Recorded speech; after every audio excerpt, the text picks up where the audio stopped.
Olá, estudante, tudo bem? Eu sou a professora Yaísa Guedes, este é o meu sinal. Hoje nós vamos dar continuidade à disciplina Estudos Linguísticos da Língua Brasileira de Sinais. Nós estamos na unidade 3, que tem como tema Semântica e a Pragmática da Língua Brasileira de Sinais, relação do contexto e a produção do sentido. Quer saber mais sobre a semântica e a pragmática da língua brasileira de sinais? Quer saber como facilitar ainda mais o discurso e utilizar os sinais de forma a produzir a mensagem com sentido, sem que haja ambiguidade? Então fica conectado nessa aula, tá certo? Observe bem essa figura. A figura mostra os limites do espaço de sinalização. Importante que se perceba que há uma área específica onde os sinais podem ser realizados. Ou seja, não podemos fazer um sinal esticando demais os braços e o corpo para frente ou para baixo, chegando aos pés e nem para os lados. Esse espaço de sinalização, que é aproximadamente 20 centímetros do topo da cabeça, 10 centímetros abaixo da linha da cintura e aproximadamente 50 centímetros do lado esquerdo e 50 centímetros do lado direito, ele deve ser preservado, não pode ter nada nesse redor, tá certo? Porque se tiver alguma coisa, algum objeto, isso pode causar ruídos na comunicação. Você também não pode apontar muito para cima, porque senão, como eu estou apontando aqui, ó, porque senão vai cortar esse espaço de sinalização, tá certo? Ambiguidade lexical em libras. A ambiguidade lexical ocorre quando uma palavra produz dois sentidos ou mais sentidos em um mesmo contexto. No caso, as palavras a gente pode substituir por sinais. Homonímia ocorre quando os sinais são iguais, mas apresentam significados diferentes e não há relação semântica entre si. Vamos aos exemplos. Por exemplo, lá no seu e-book você viu Bahia. Bahia é o mesmo sinal de jeito, que também é o mesmo sinal de sentimento. Então a gente tem três palavras com o mesmo significado, que também acontece no exemplo de intérprete. Intérprete e fritar têm o mesmo sinal. Polissemia diz respeito à variação de sentidos que uma mesma palavra pode ter. Nesse caso, há relação semântica entre elas. Por exemplo, o sinal de vida. Vida, viver, presente e ao vivo têm o mesmo sinal. E há relação semântica. Então, é polissemia. Tá certo? Em Libras, a manifestação de homonímia e polissemia se dá a partir dos sinais morfologicamente idênticos, mas que apresentam significados ou sentidos distintos, dependendo do contexto que ela venha a ocorrer. Distinguir a polissemia não é fácil quanto parece, porque não basta um sinal ter os mesmos parâmetros. O conjunto de expressões e movimentos deve ser considerado em diferentes contextos, tá certo? A gente vai falar disso um pouquinho mais para frente com os exemplos. O papel do contexto. Um dos princípios da língua é comunicar e o da comunicação é fazer-se entender. É nessa perspectiva que Bernardino, 99, fala que alguém que deseja socializar informações deve fazer o uso de uma linguagem e, para se fazer compreender, necessita que use as regras convencionais pelo uso social, ou seja, deve usar uma língua para se comunicar. Bernardino acrescenta ainda que A contextualização do discurso é importante para que o compartilhamento de conhecimento seja eficiente e eficaz. Fiorin, 2010, nos apresenta que o enunciado do discurso é realizado em uma situação estabelecida pelos participantes da comunicação, pelo momento da enunciação e pelo lugar onde o enunciado é produzido.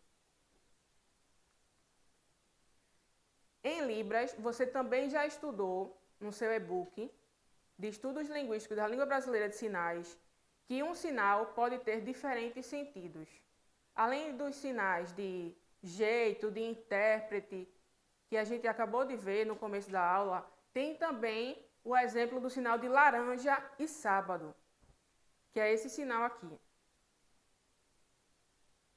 Ou seja, pode ser tanto uma fruta, ou um dia da semana, ou uma cor. Em Libras, esses sinais são iguais em quase todos os parâmetros. Por exemplo, na configuração de mão, no ponto de articulação, na orientação e no movimento. A palavra é que é diferente. Para a semântica, o significado se limita ao significado das palavras, que as palavras têm, em especial dentro das sentenças, não levando em consideração o que a pessoa quis dizer ou suas estratégias. Assim, ao construir sentenças, temos o esclarecimento de que quando se trata de uma fruta ou quando se trata do dia da semana. Vamos lá para as frases.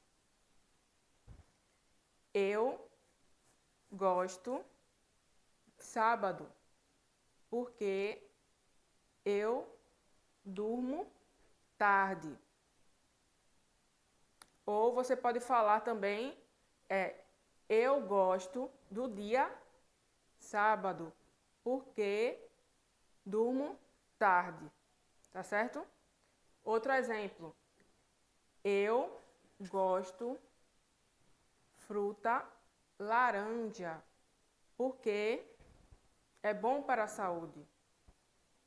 Agora, se eu sinalizar laranja, amo, ou só fizer esse sinal e disser amo, você não vai saber se eu estou falando da fruta, da cor ou do dia da semana.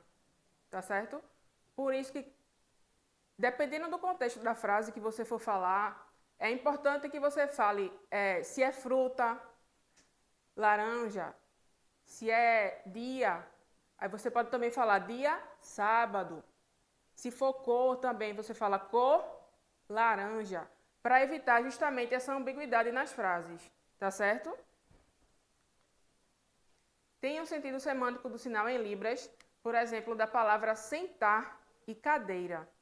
Em tais exemplos também é bem parecido. Precisamos do contexto para reconhecer o sinal em Libras. Por exemplo, a mulher idosa ou idosa precisa sentar porque está cansada. De novo, a mulher, posso usar esse sinal ou esse de idoso, precisa sentar porque está cansada. Outro exemplo, a cadeira é da professora. De novo, a cadeira é da professora. Certo? Vamos continuando. Há mais um exemplo de que o sinal pode adquirir diferentes sentidos. Como nos exemplos anteriores, faz-se necessário perceber que um sinal pode ter todos os parâmetros iguais. O que vai diferenciar é a utilização deste sinal dentro do contexto de uma frase. Vejamos outro exemplo, com a palavra ladrão e roubar. Esse sinal aqui, serve tanto para ladrão como para roubar. Tem dois significados. Então, veja a frase. O ladrão na loja entrou. Outra frase é: aquele homem tentou a loja roubar, mas não conseguiu. Você percebeu que nos dois exemplos é possível perceber que se trata de um ladrão ou de uma tentativa de roubo, tá certo? Porque o contexto da frase está bem explicativo. Há um conjunto de fatores que são evocados na produção e na análise de sentenças, o que depende do conhecimento e do domínio dos elementos daquela língua. Quanto mais se estuda e se utiliza uma língua nos mais variados contextos, mais o sinalizante ou usuário da língua irá sentir-se confiante fazendo novas descobertas. Então, pratique a Libras para que você fique cada dia mais fluente, para que você consiga interpretar com leveza, sem aquela preocupação de: será que o palestrante vai falar algum sinal que eu não sei? Então, para evitar esse tipo de pensamento que pode atrapalhar o seu trabalho futuramente, é aconselhável que você pratique. Quanto mais você praticar Libras, mais você vai compreender e ficar mais tranquilo na hora da interpretação. Ao estudar a pragmática, estudamos elementos colocados em prática por um falante ou usuário da mesma maneira. A pragmática considera o uso, o contexto. Como anteriormente já foi apresentado, analisar a língua e a linguagem solicita conhecimentos variados, neste caso, sobre o contexto e outros princípios. Para Quadros e Carnot, 2004, na página 22, a pragmática é o estudo da linguagem em uso, ou seja, o contexto, e dos princípios de comunicação. Essa definição é considerada tradicional. No entanto, vale registrar que há várias tendências ao definir-se pragmática. Novamente, vale reforçar que, para a pragmática, é essencial o contexto da situação, entender o que está se dando naquele momento. Por exemplo, o sinal de hora.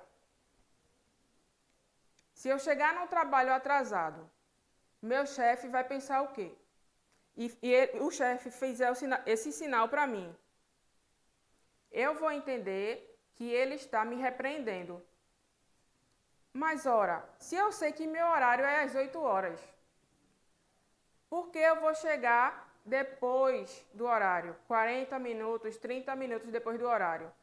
Esporadicamente isso pode acontecer por causa de uma forte chuva, é um ônibus que atrasou e você perdeu, mas esporadicamente, não que seja rotineiro, né? Então, neste momento, é levado em consideração todos os contextos em que as pessoas estão inseridas. Obrigada pela participação de vocês nessa aula de hoje. Este é o meu sinal e meu e-mail. Aguardo vocês nos artefatos da disciplina e no encontro síncrono, tá certo? Até a próxima aula.